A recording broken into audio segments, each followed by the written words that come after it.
we've been working ourselves to the cross for almost 2 years, and I think we're gonna get there today.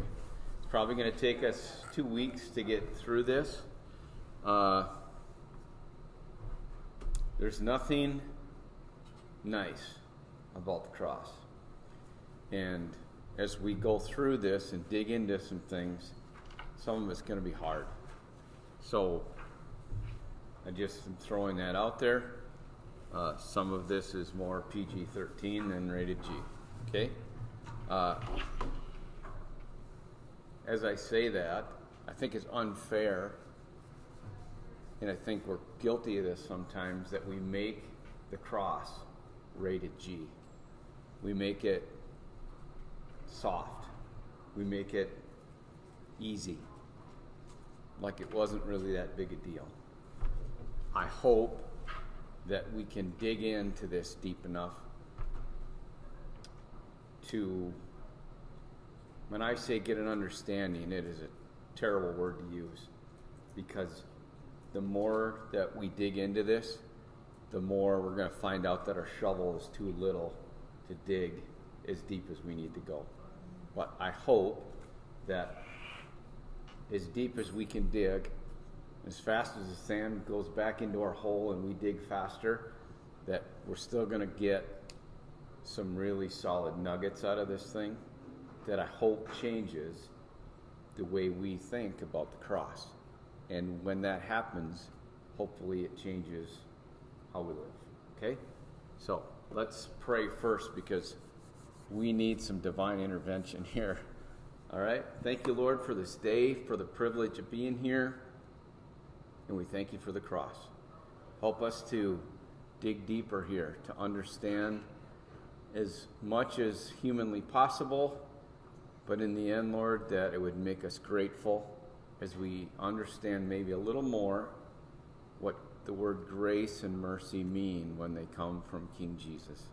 We thank you for the gift of salvation. Help us this morning. May you be praised in Jesus' name. Amen. Okay, let's go to chapter 27 of Matthew, and we're going to start at verse 11. I want to get this term thrown out right away, so that, because we're going to cross it a few times as we go forward, and the word is praetorium, which is the official residence of the Roman governor. Okay? And we're going to hit that term, but I just want us to understand what it means. We talked about Herod's palace a little bit last week, and we're going to get into that a little bit more. And so just to set the context, and I like to do that because I want us to get back up to speed, so we're all starting from kind of the same spot. Let's just run through the list of trials that Jesus had to go through to get to Matthew 27:11. Okay? They came and they captured him at Gethsemane. They took him to the old high priest Annas, who still was a powerful name and position in the country. And then they took him to his son-in-law Caiaphas, who was the high priest then.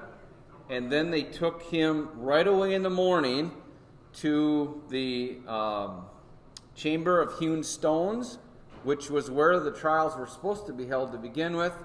And we talked about all the illegal things that they had done in terms of their judicial process with Jesus, even to get to this part. Okay? So then, once that little trial was over, they sent him off to Pilate to be questioned by Pilate, who then sent him to Herod because he was trying to dish him off. He was trying to shake the responsibility. And Herod then sends him back to Pilate, and both those guys had claimed that Jesus was innocent. And so he should have been set free in this process. Now we'll pick up the story, okay? And we get into the weeds a little bit, and I hope you find this interesting, but this was just sort of one rabbit trail after another. And so the first thing I asked myself was, where was the civil trial, the trial by anybody that was in Roman power? And we said that it was with Pilate and then with Herod, right? And then back to Pilate. And so where do we think that took place? So where was Jesus sentenced by Pilate? That's what I'm asking, okay? First thing, we have to pick up some clues, okay? And so if you read through the Gospels, you're going to get some different details. But basically it says this: it was near the palace of Herod the Great. This is a rendition of what we believe Herod the Great's palace looked like. And so that palace would have functioned as the Praetorium, which means that's where Pilate lived when he was in Jerusalem, okay? The other building that we talked about, I think last week, was the fort of Antonia, which was attached to or right next to the temple, okay? And so it's possible that the trial happened there. And I just want to dig into the possibility that it was at Herod's palace right now.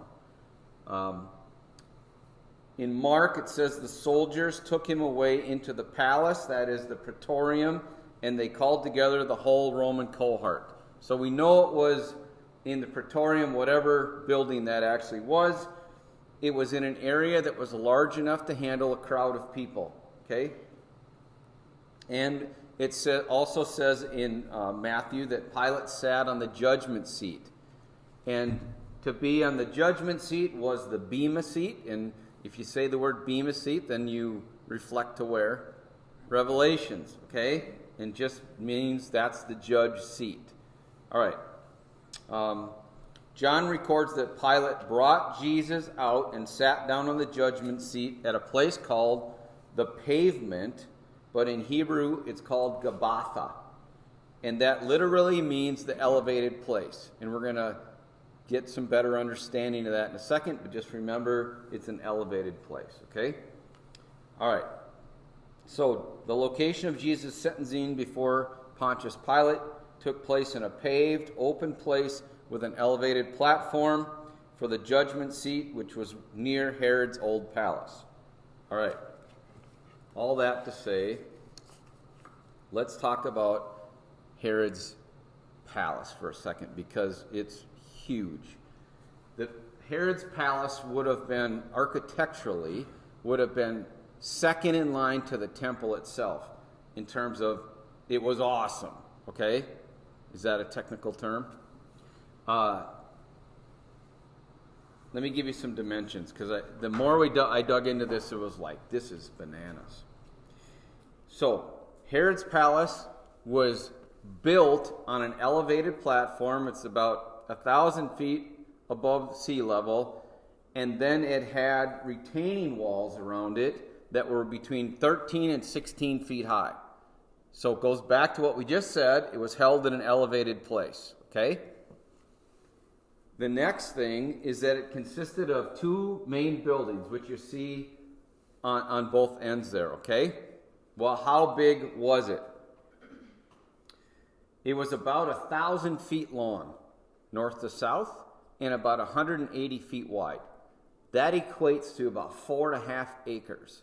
Now, if you think you have trouble vacuuming the living room now, think about taking care of that place. It's bananas, right?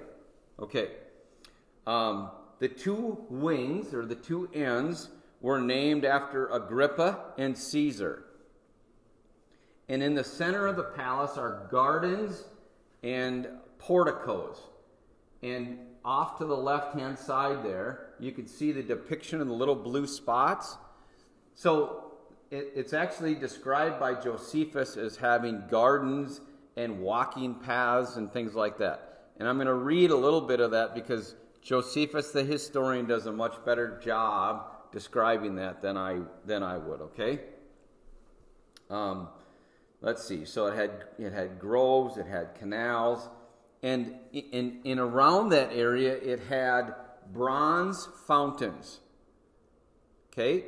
All right, that's cool, except that the bronze fountains and the figures have water coming out of them. When people say that we came from the caveman, or that people were really dumb back in the day, I'm wondering, these guys were actually potentially way smarter than we seem to be most days. How do you get water coming out of these fountains when you don't have electricity, you don't have hydraulic pumps? So how is all this happening, right? Some pretty nice engineering going on here, passive engineering, right? All done with elevations and fun things like that. And without getting into this math analogy, we'll just call it a good time in general. Okay? It's cool. All right. What else I want to tell you? I think I showed, I showed you this last time, the towers, okay? So Herod built these towers as part of his palace. The Faisal Tower is the largest one. It's named after Herod's brother. And it stood 145 feet tall. Now, did they have cranes back then?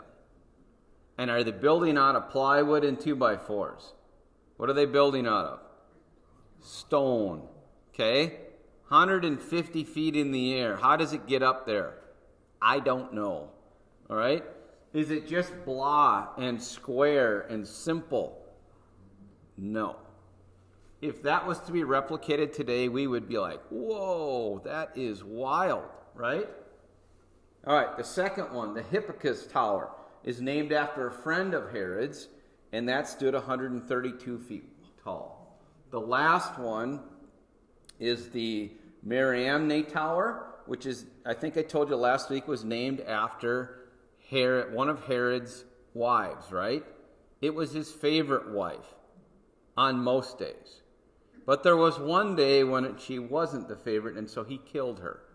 Okay? Is there a lesson in there? No, there isn't. Just let it go, okay? All right. So, it's named after Herod's Hasmonean wife, who he executed. Josephus says this is interesting. The king, considering it appropriate that the tower named after a woman should surpass in decoration those called after men. It stood 74 feet high and was accounted as the most beautiful of the three. Isn't that interesting? Okay. Josephus comes along and he gives us a really solid description of what he was thinking when he saw this place. And I just want to read it to you. It's a little bit long, but there's some good stuff in here. And again, I want us to get a base of what's going on, what it felt like, what it looked like, and most importantly, it's a historical fact. It is fact. It is not religious. It is not mythical. It is a historical fact. Okay? All right. And so here is Josephus describing the wondrous place in quotes. Okay? The largeness also of the stones was wonderful, for they were not made of common small stones, nor of such large ones only as men could carry, but they were of white marble, cut out of rock, each stone, get this, 30 feet long, one stone, okay? 30 feet long, 10 feet in breadth, 7.5 feet deep. One stone. Who has marble countertops in their kitchen? Somebody? Well, it's not that uncommon, right? Are they free? Right? These are marble, massive, big as a car, blocks, right? Stacked like Legos. All right.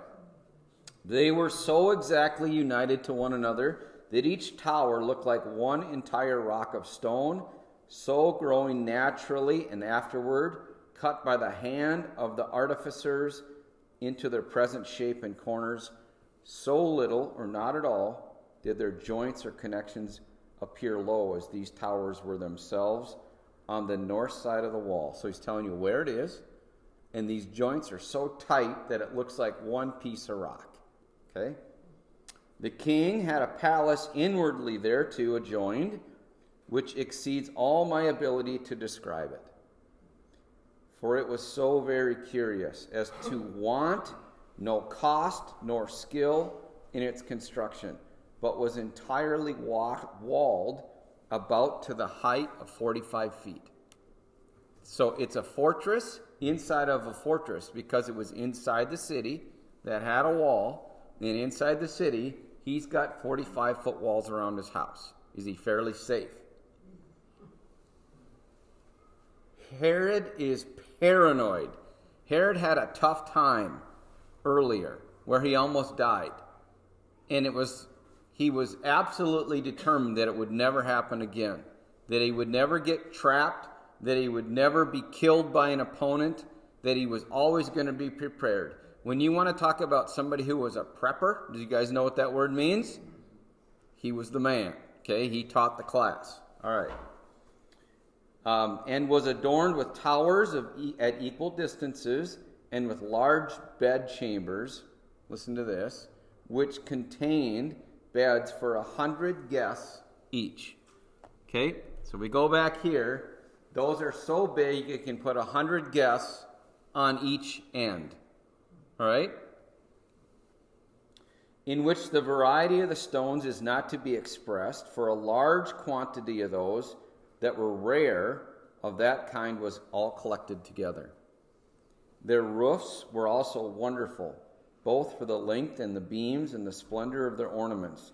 The number of the rooms was also very great, and the variety of the figures that were about them was prodigious. Their furniture was complete. Can't have a house without nice furniture, right? He filled it up. Their furniture was complete, and the greatest part of the vessels that were put in them was of silver and gold. This place was wondrous, okay? There were besides many porticos, or we would call them porches today. And keep in mind what the Bible says. They pulled the chair out, basically this is Rick term. They took the bema seat and put it out on the porch, and they brought Jesus up to Pilate. It was an outdoor activity, right? So the trial was held out on the porch. All right. One beyond another, round about, and in each of those porticos, curious pillars. Yet were all the courts that were exposed to the air everywhere green. There were, moreover, several groves of trees and long walks through them, with deep canals and cisterns, and several parts were filled with brazen statues through which the water ran out. Okay? This dude was a plumber too. I kind of like that. There were withal many dove courts of tame pigeons about the canals. To me that seems like a terrible idea, because what comes with pigeons? Pigeon poo. But I suppose it was somebody's job to keep, the stones nice and clean. Okay? But indeed it is not possible to give a complete description of these palaces, and the very remembrance of them is a torment to one, as putting one in mind what vastly rich buildings that fire which kindled by the robbers had consumed. So where's he going with this? He's telling you the history that in the end this place burns, okay? Now I just had a side note, so stop for a second. Let me back up, talk about the pigeons. When we were in Masada, Herod built Masada as well, and that was a retreat, a safe place over by the Dead Sea. It sticks 800 feet, I think, up in the air, and there's only one way in, okay? But up in there, as we were able to walk around through the rooms, there's these little boxes built out of stone. And what were the boxes? They're bird boxes for you chicken lovers and bird people. And so thinking like, what is Herod thinking? Why does he have pigeons there? Well, if you get shut down where you can't get out for food, what do you have? You got pigeon stew at least, okay? And they did that in Masada as well. And so, sorry about that. It just clicked in my head and I couldn't let it go. All right.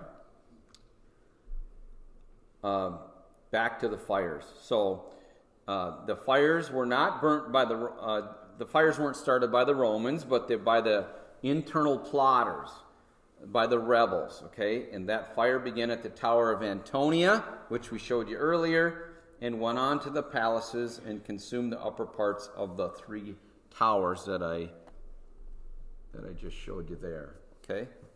All right. So being made out of stone. You still had stuff inside of it that wasn't, okay? And they burned it, okay? So let's talk about that just for a second. in 66 A.D., there was a guy named Gessius Florus, and he set up this mass crucifixion because there was a rebellion, and Romans said, we're not having it. And so when you push into Rome, what do they push harder back or the same? Harder. They're going to make an example. They have a mass crucifixion. Does that make the Jews even happier? Less happy. They go in and they burn the place, okay? All right, so then that, which was in 66 AD, leads to 70 AD, and what happened in 70 AD? Rome came and said, we've had it with y'all in Jerusalem, and they leveled the joint, okay? And killed lots and lots of people. We talked about that weeks ago. Okay. Now scoot ahead to the 1970s, okay? And archaeologists start doing some digging around, and they find the waterway ductwork that came out of the palace out into the valley. It's just, again, the whole plumbing thing is, is fun for Rick, but just I want you to know they had water up in this house, and they weren't going out to get it by a bucket, okay? They were very modernized. All right. Scoot ahead to 2001, and they actually, through archaeology, started to find some stones that came from Herod's palace. Why do I tell you that? Why does it matter? Because it was a fact. Our Bible is true. We have the stones to prove it. Okay? Isn't it fun that God in his knowledge was like, hey, can humans mess things up? They disappoint me constantly, and I'm not going to have them changing history, so am I going to have people building stuff out of wood? Bad idea. How about if we do it in stone so that the story will never go away, and the more that our really smart modern people dig into this, what are they going to find? They're going to find Jesus. Why? Because it's in stone. I may think of things simply, but it is fascinating to me that God won't allow his story to be forgotten, right? Okay, real quick, just a chunk of stone that has what it actually said in full was Tiberian by Pontius Pilate, prefect of Judas, has been built. Super, don't get too hung up on it. I just thought it was neat because here's another thing written in stone, history, okay? All right, so then I just want us to get logistically our head about where things are. This map should have been tipped upside down. They chose not to, so in terms of north, south, east, west, it should have been tipped up, okay? I'm sure that none of that's going to bother y'all, all right? Okay. But I just want to point out a couple things so we can get a breakdown of where we are. The Mount of Olives is over here, and we've talked about the Kidron Valley a lot, right? That runs along this side of the city. Last week we talked about where Judas hung himself, right? The Akeldama, which is down on this side, just for context, okay? We can get that in our heads. As we had talked about the trials and where they logistically were, we have the house of the high priest along this side, and we had said that the house of Annas and Caiaphas were probably literally the same place with different wings inside of their compound, okay? It would have been a large place as well. But look how close that is to the governor's palace that we're talking about right now. The temple, obviously here, but then just for context, look how big that is compared to maybe all the other houses around, right? Okay. The last thing that I want to show you here, well, the Tower of Antonia that we talked about last week, and then Golgotha. There's actually two places for Golgotha. Historically, they argue about where it is. They show one that's very close here, and then I'll show you another one in a minute. If we go to a model and we look at it from the ground pushing forward, this is a little, if you get motion sickness, this picture might make you throw up. So we're looking at it from the side, But I just want you to get context again about the temple being over here, and you can see that the tower sticking up inside of Herod's palace here. Just again, I think the more pictures that we can have of that, to just paint it in your head. I would rather learn by pictures than words any day. Okay? All right. Architecturally, they found this recently. This is blurry. I couldn't find a better picture, but they believe that this is actually part of Herod's palace. Okay? And then just a couple more things on that. There is Golgotha, and they call it Gordon's Calvary just because of how it was discovered. And so there's that one here, and then the other historical one, the traditional one, is down here. All right. I think that's what I wanted to cover on that one. Just again, you can see it's on the outside wall of the city, Herod's palace over here. Okay. All right. Then bring us up to today.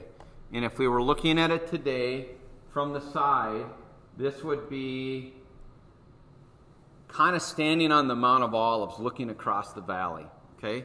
And so Herod's palace is gone, except for that Faisal Tower. And I want to make sure I'm not telling you something that isn't true.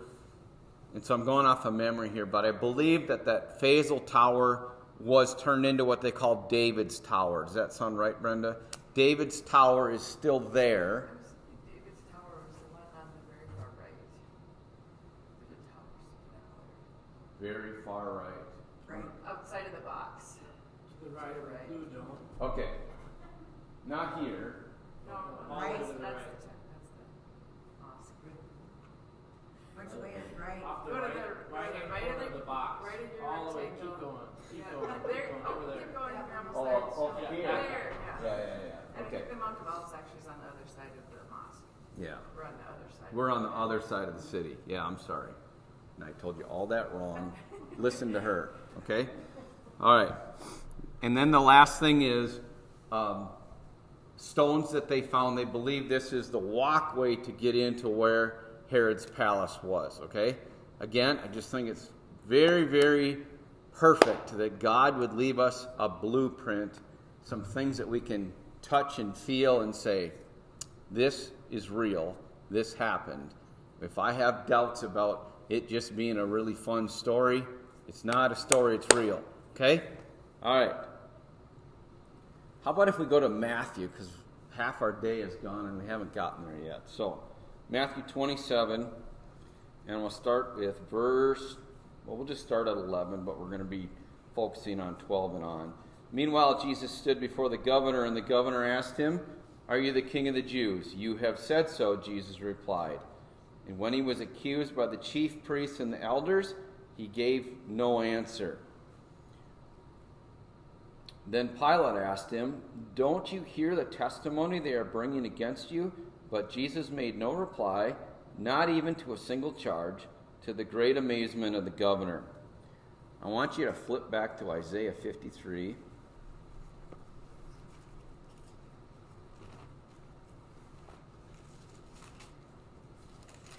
I'm just going to read you verse 7.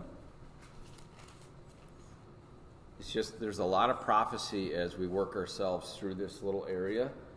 Verse 7 says, "He was oppressed and afflicted, yet he did not open his mouth. He was like a lamb to the slaughter, and as a sheep before its shears is silent, so he did not open his mouth." We talked about this a little bit a week or two ago. Why didn't he open his mouth? Well, partially to fulfill Scripture, right? But practically, what would have happened if Christ would have responded to the questions? They would have had to set him free. Why did Jesus Christ come to the earth? To be the king, and in order to do that and save us, he had to what? He had to get to the cross. And so he doesn't interfere in that process because his whole intent was to save you. Right? He could have got out of this, not just because he was God and he could have done whatever he wanted, but humanly speaking, all he had to do was open his mouth and expose all the illegal things that they had done to him through the trials, and what would have happened? He would have been set free. Right? Okay, keep in mind, in this whole deal that's going on, the people loved Jesus. Right? Look at all the good things, the amazing things he had done for them in the last 3 years. They loved him. Was that why he came? Did he come for all of them just to love him and that was going to be kumbaya? No, he came to get to the cross. Okay. Let's get into Pilate here, okay? So Pilate is now sitting as the judge, and Pilate has a problem. He knows that Jesus is innocent. The Bible says, hey, Pilate himself said Jesus is innocent. So did Herod, right? Okay. Pilate is weak. He's a politician, and he needs to keep the peace with the Jews. Historically, what has happened that puts Pilate in this predicament? Because I thought Pilate was the governor. Wouldn't that make him the guy in charge? Couldn't he do whatever he wanted? Right? He's a politician, right? Okay. Pilate has had some blunders leading up to this point in history. When Pilate comes in originally as a show of power, he plants these flags inside the city. And on the flags are an eagle and a picture of Caesar. Now, if you're a Jew, what's going on in your mind right now? They have planted these idols. Why is that? Because what does Caesar think he is? Caesar thinks he's God. Do the Jews think that Caesar is God? Absolutely not. Okay? So they have a problem. So Pilate comes in, flexing, throws up these flags. The Jews freak out. They're really upset. Okay? There's number one. Number two, Pilate starts to get irritated by all this rebellious nonsense. They're mad about his flags. He's not. Is Pilate going to just go back and forth with them forever? No. He gets irritated. So what does he do? He rounds them up. He puts them in a coliseum, and he says, "You're going to stop. I'm done with this." And what do? Like a good Jew, what do? It says they bare their neck and they say, "Cut my head off if you want, but you're not going to do this. This is an idol, and my Torah says we can't do that. So if you want to threaten us, go ahead. There's my neck." And what does Pilate do? You just behave like a good negotiated parent with no discipline. He lets him go. Okay? So the Jews win that one. All right. But all of this is causing tension and a boiling point, okay? So then, is Pilate happy or mad about what just happened? He's mad because he was the parent and he told him to stop, and what did they do? They didn't stop, okay? So then he thinks this is a great idea. I move in to the praetorium and I have my soldiers, and so I'm going to build some shields. And on the shields, I'm going to put a picture of Tiberius the emperor. Are we right back to where we started with the other one? We are. The Jews get so mad that they actually protest to Rome, and Rome makes Pilate take the shields out. So who just won that one? The Jews, okay? The other thing that happened is that Pilate decided he wanted to build an aqueduct. Is that going to be good for the people that live in the city? Of course it is, right? Everybody enjoys plumbing, right? Okay. How am I going to pay for it? I think it'd be a great idea if I took the money out of the temple treasury and let the Jews pay for it. What do they think of that? They're not happy. It's interesting because there's speculation that Pilate and the religious leaders worked this out together, that they allowed that to happen because they're in cahoots with each other. They have this love-hate relationship. but the people are upset. Okay? All right. Now we scoot ahead. There's just one more thing I want to show you. If you look at Luke 13, it's very short. Luke 13:1. Now there were some present at that time who told Jesus about the Galileans whose blood Pilate had mixed with their sacrifices. There isn't a lot of detail about this, but again, it shows another ruckus that happened. We don't have great detail about it, but let me just go through just a quick history lesson on that, okay?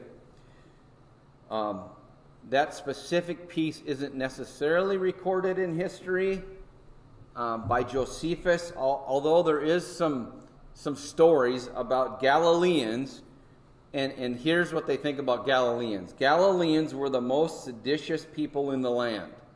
Now, we've talked about Galileans in the past as less thans a little bit, okay? They were the cows and rocks, as our governor would call us, right? All right?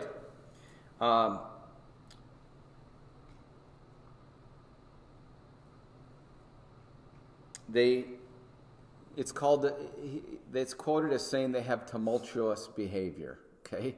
We would call that bad kids, all right? All right. There was a spot in there where Pilate gets irritated. He goes in and slays 3,000 men while they're doing their sacrifices. Okay, and I think that this plays a part of all that. And historically, if you care, some suppose that this refers to the followers of Judas Gaulonitis. And if you look up Acts 5:37, it speaks of that just a little bit, okay? All right, let's move on from there. Matthew doesn't tell us this, but Pilate talks to Jesus, and then he sends him off to Herod. So we'd have to look at some other Gospels to get that information, and we would go to Luke 23. So let's scoot over there.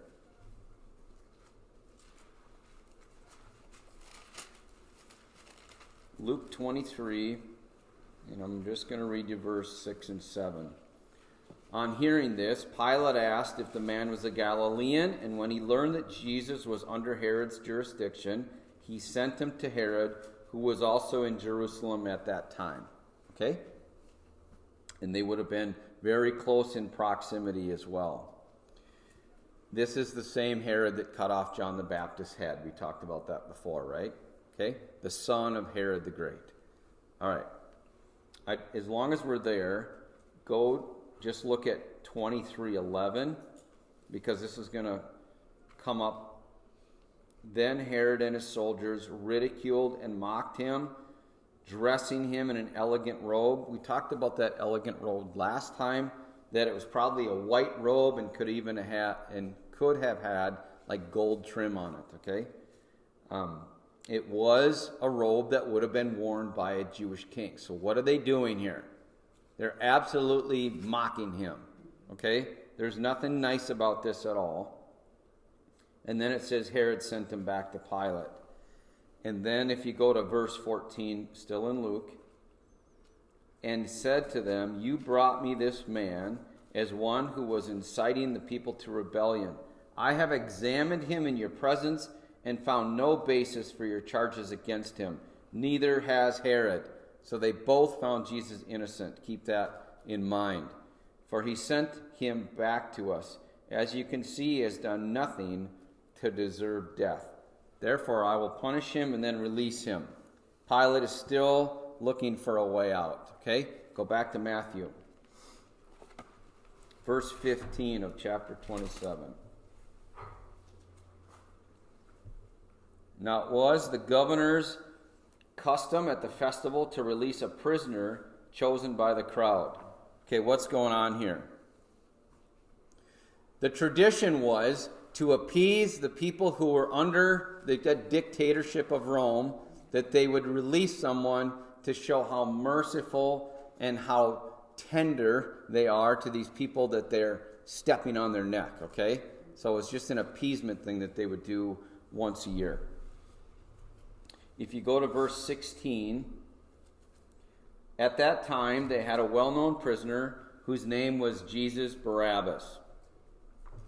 There's some conflict here back and forth about whether the name Jesus should be in there or not. We'll just let that go for the moment, okay? All right. Who's Barabbas? Barabbas is a thief, a murderer, a rebel. He's well known, and he's probably the guy who's actually intended to die on the cross with the two thieves. They would have probably been buddies, okay? Barabbas probably was even the guy in charge of those two guys that end up dying next to Christ, okay? Let me just read quickly. We're not even going to go there. Mark 15:7. A man called Barabbas was in prison with the insurrectionists who had committed murder in the uprising. This guy's a zealot. He hates Rome. He's pushed back. He's killed people. He steals for a living. All around, great guy. Okay? Is there anything the same about Christ versus Barabbas? Nothing. Isn't it interesting that in history, God makes things so clear, so black and white, so polar opposite, and yet the crowd's going to choose who? Barabbas, okay? Let's go to verse 17. And so when the crowd had gathered, Pilate asked them, "Which one do you want me to release to you? Jesus Barabbas or Jesus who was called the Messiah?" Pilate tries to outsmart the religious leaders by turning over the crowds back against them, okay? He knows that Jesus is popular with the people. Why? Because Jesus had healed so many of them. He had gave them free lunch. He had given them free breakfast, right? And so Pilate is thinking, listen, I, as a judge, legally, have looked into this, and Jesus is innocent. I've given them a choice, the really bad guy or the really good guy. And so in his mind, what does he think? Of course they're going to choose to keep the good guy and get rid of the bad guy, right? And then Pilate is off the hook because he doesn't have to kill anybody that's innocent. But again, he's a politician. And if you look at 18, for he knew it was out of self-interest that they had handed Jesus over to him. Pilate knows they're envious. He knows that Jesus is innocent. And then go to 19, because the scene shifts, and in that shift, Pilate gets distracted for a couple minutes, and when he gets distracted, the religious leaders go to work. Okay? So 19. While Pilate was sitting on the judge's seat, his wife sent him this message: "Don't have anything to do with that innocent man, for I have suffered a great deal today in a dream because of him." Somewhere in here, I'm trying to fit a joke, but it's just going to make half of you angry, okay? All right? So hubby is doing something he's intently involved with. He's up to his elbows in alligators. But the wife brings in a message like, "Hey, can I get your attention for a minute?" And he's like, "I'm kind of busy right now," right? And so in that distraction, he's listening to what she says. Keep in mind, is she a Jew? No. She's a pagan. And what does she proclaim? Don't do anything against that guilty man? No. Innocent man. Again, he is proclaimed innocent again. All right? But while Pilate is trying to take care of his wife, what happens? The religious leaders see a break in the action, because at this very moment, they're feeling like they're losing control of things because the facts have been laid out, and the fact is, Jesus is innocent, okay? And so they get out and they start to work the crowd like a good politician. Hey, we gotta get Jesus. We got to crucify Jesus. We have to do this. He starts to work them up. I have no idea what they would have said to convince the crowd, but it was working. We've made fun of this a couple times in the past, but when people in the Middle East get riled up, what happens? I don't know what happens. They go crazy. I can't understand it. They just go absolutely, no good Swede would ever do that, right? They go crazy. Okay? So that's what's happening right now. And then Pilate has to come back to this, okay? By the way, Pilate in the end sentences Jesus to be crucified, right? So tradition tells us that Pilate actually commits suicide. Isn't that interesting that what happened to Judas? He committed suicide as well. Okay? All right, let's go to verse 20.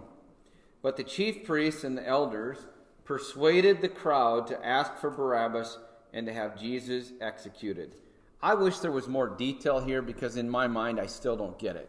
I still don't understand how in just a few minutes they could have worked this crowd that hard to get them to spin around and actually just turn into maniacs. But they did. Okay? All right. The Gospel of Mark says they incited the crowd, just so we can get some better verbiage there. And in 21, which of the two do you want me to release to you? Asked the governor. Who do you want? And the answer is not what Pilate expects, okay? Because it's not logical, right? All right. Luke 23,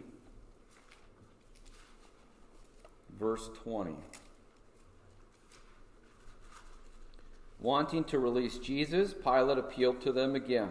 But they kept shouting, "Crucify him, crucify him." For the third time he spoke to them. Why? What crime has this man committed? Can you picture this? Like, why would you do this? What is wrong with you people? Why do you want to kill him? We've proven that he's innocent. Why do you want to do this? Part of this is kind of peculiar in my mind. Because who's the judge? Pilate is. If you go to court, okay, and you go through the whole process, does the judge ever plead with the audience? Why would you do this? Well, aren't you the judge? Right? Make a decision. Make a good decision. Make a legal decision. But he's a politician, okay? And he goes on to say, I have found in him no grounds for the death penalty. Therefore, I will have him punished and then released. Get what's going on here. Listen, he's innocent. I'm not going to crucify him, but just to make you happy, let me beat him up real good. Okay? Is that good enough for y'all if I do that? And what's their response in the end? Crucify him. Okay? All right. 22, verse 22, back to Matthew. What shall I do then with Jesus who was called the Messiah? Pilate asked. And it's terrible that he asked this question because, again, he's in charge. And they all answered, crucify him. Why? What crime has he committed? Asked Pilate. But they shouted all the louder, crucify him. The crowd has gone crazy. Pilate is losing control of the situation.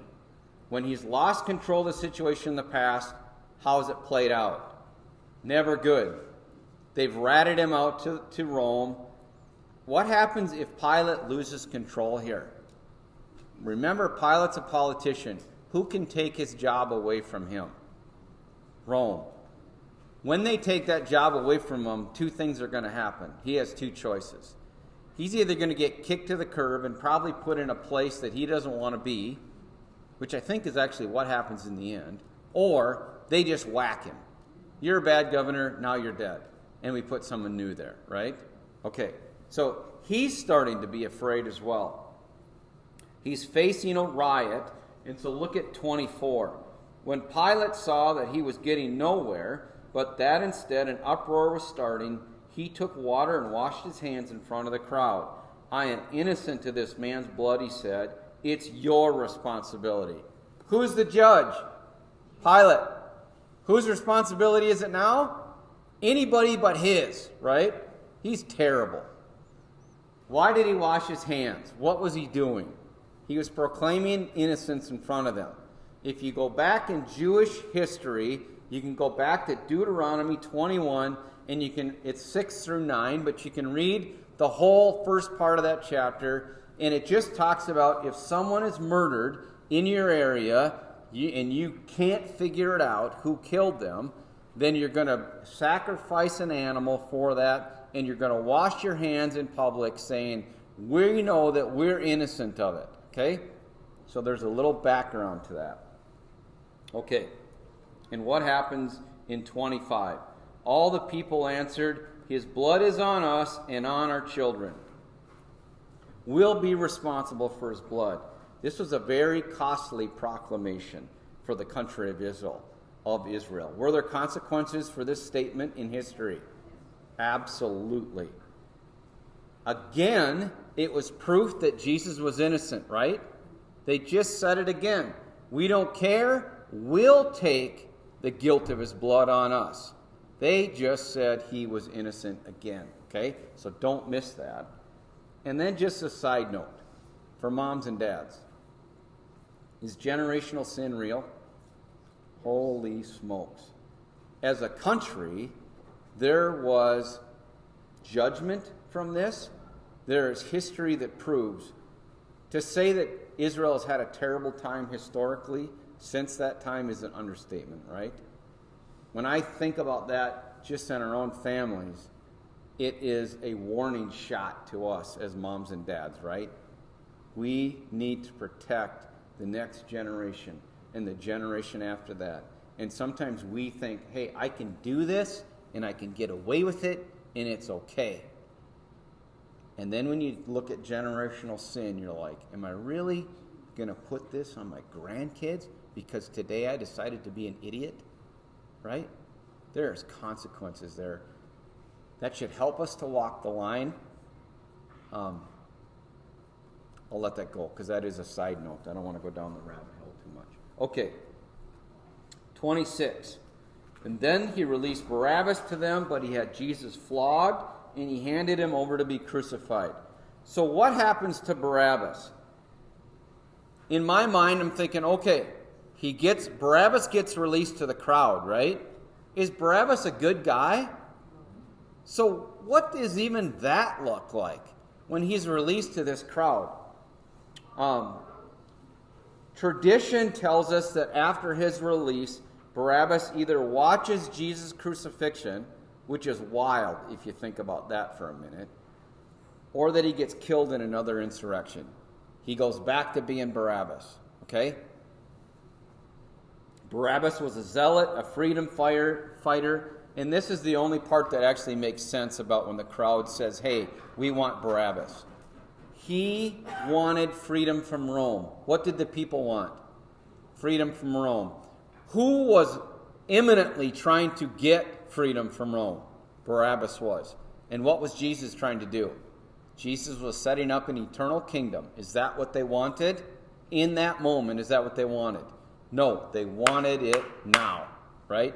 That was not God's plan. Okay. I don't want to end on a down note, but this is where we are.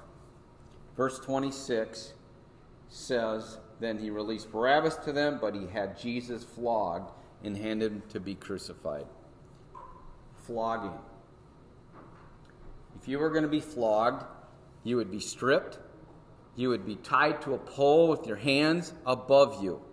You're as vulnerable as it gets. You have zero protection. You're in absolute humiliation.